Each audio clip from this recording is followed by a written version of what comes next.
He consistently ranks in the Forbes list of the world's wealthiest people. He's one of the best-known entrepreneurs of the personal computer revolution. He is the second most generous philanthropist in America, having given over $28 billion to charity. He's Bill Gates, and here are his top 10 rules for success. When I started Microsoft, I didn't think of it as all that risky. I mean, I was so excited about what we were doing. It's true I could have gone bankrupt, but you know, I had a set of skills that were highly employable, and in fact, my parents were still willing to let me go back to Harvard and finish my education if I wanted to. You've always got a job with me, Bill.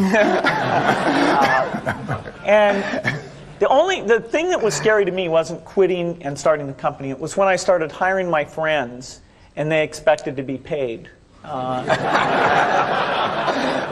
And then we had customers who went bankrupt, customers that I'd counted on to come through.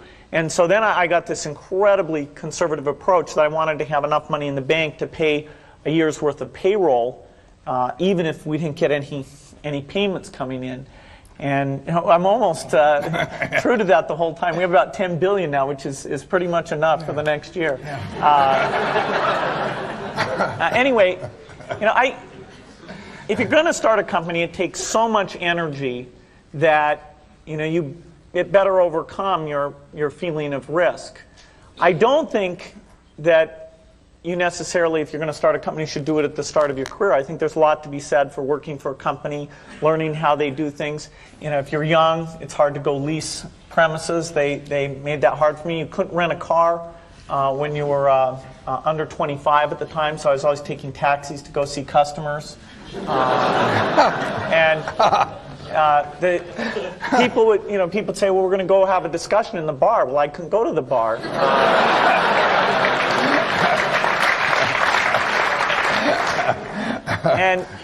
But you know, that's fun, because I'll tell you, when people are first skeptical and they think, oh, this kid doesn't know anything, then when you show them you've really got a good product and you know something, they actually tend to go overboard and they think, whoa, you know, they know a lot. Let's really do an incredible amount with these people. So our youth, at least in this country, was a huge asset for us once we reached a certain threshold. It is hard. It's hard to hire older people because they'll be a little bit conservative about whether they should come and take the risk. And it took 3 or 4 years before we could go out into the normal sort of employment pool. But those problems that come with starting a firm, you better think of those as part of the pleasure, part of the challenge that is part of the excitement. I want to thank Harvard for this honor. I'll be changing my job next year, and it will be nice to finally have a college degree on my resume. I applaud the graduates for taking a much more direct route to your degrees. For my part, I'm just happy that the Crimson called me Harvard's most successful dropout. I guess that makes me valedictorian of my own special class. I did the best of everyone who failed. But I also want to be recognized as the guy who got Steve Ballmer to drop out of business school.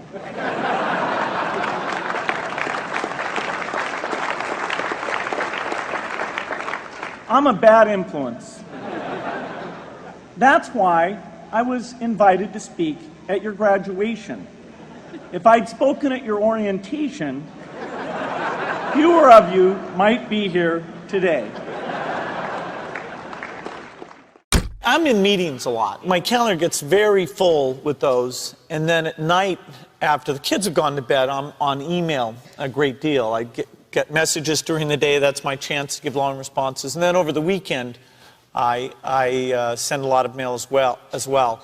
I take 2 weeks a year to just go off and read and think, where I'm not interrupted by work or anything else. I'm just solidly trying to think about the future, and people get to send me things to read as part of that so-called Think Week. So it's a nice mix of things. About 25% of the time that I'm out traveling around, meeting with customers, Europe, Asia, and that sort of helps me think, okay, do we have the right priorities? What are people responding well to, and what would they They like to see us do better. Hello, I'm Bill Gates, Chairman of Microsoft. In this video, you're going to see the future, Windows. Microsoft first came up with the Windows concept back in 1983.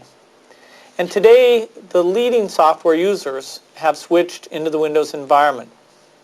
It's really incredible how quickly our powerful applications like Word and Excel and PowerPoint have been adopted. It's not just Microsoft applications. Even companies like WordPerfect and Lotus have now come out with Windows applications. And every week we see new innovative work. It's really attracting all the innovation in the industry. We predicted this a long time ago, and now it's the future. The key point there is you've got to enjoy what you do every day. And for me, that's working with very smart people. It's working on new problems. You know, every time we think, hey, we've had a little bit of success, we're pretty careful not to dwell on it too much because the bar gets raised. I love bridge. Bridge helps you think. It's a game you can play your entire life and keep getting better and better. I think anybody who's good at bridge is going to be great at a lot of things.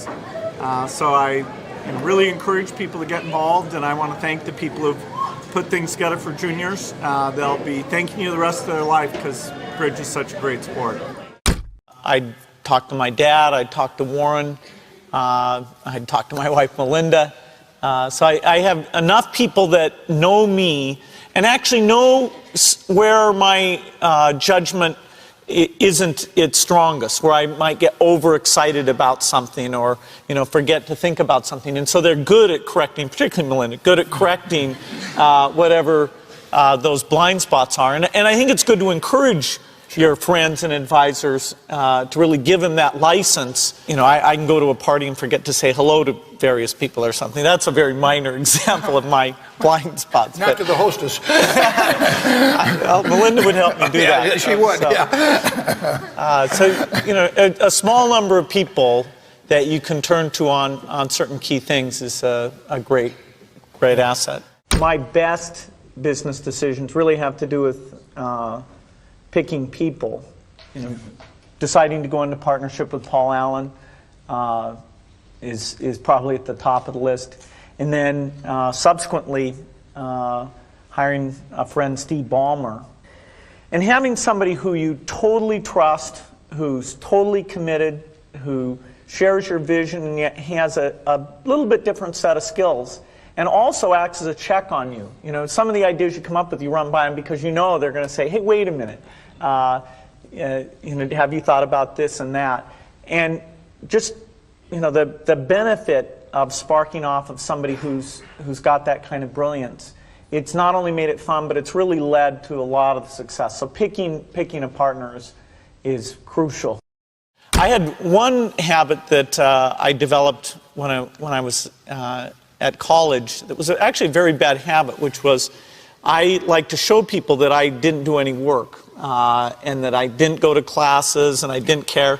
And then at the very last minute, like 2 days before the test, I'd get serious about it. And people thought that was funny. That was my positioning, the guy who did nothing until the last minute. Then when I went into business, that was a really bad habit. And it took me a couple of years to get over that. Nobody praised me because I would do things at the last minute, and I tried to reverse to students I didn't think that highly of, who were always organized and had things done on time. I'm still working on it, but procrastination is not a good habit. Bill can change clothes in the car. So I'm going to challenge Bill Gates, my partner at Facebook, Sheryl Sandberg, and Netflix's founder and CEO, Reed Hastings.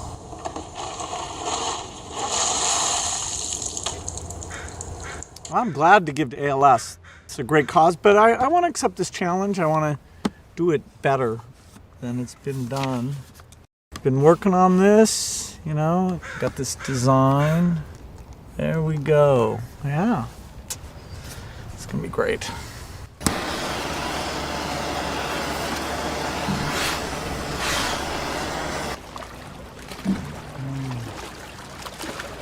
I'm here to join the people bringing attention to Lou Gehrig's disease by taking the ALS Ice Bucket Challenge. I'm going to challenge 3 more people: Elon Musk, Ryan Seacrest, and Chris Anderson of TED. Consider yourself challenged. You have 24 hours. Good luck.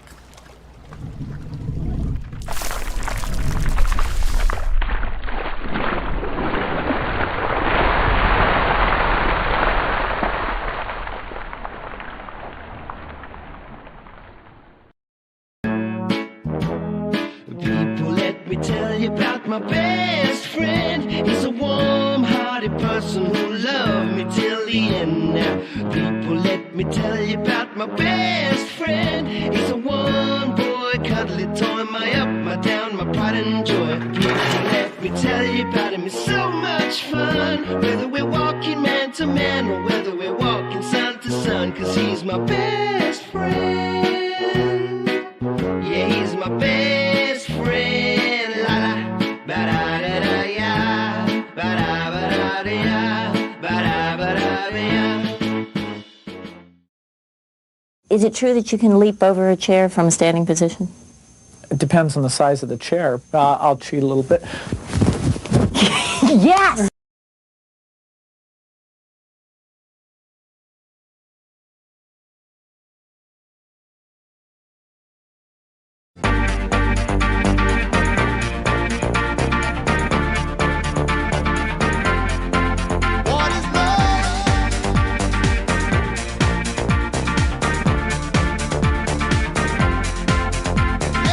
By the way, I believe in winners and losers, and especially the freedom to fail. Who? Him? Who? Him? Who? Him? Him? Who? Me?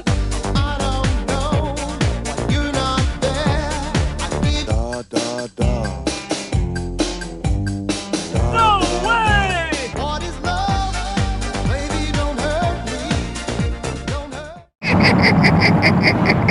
Oh, behave.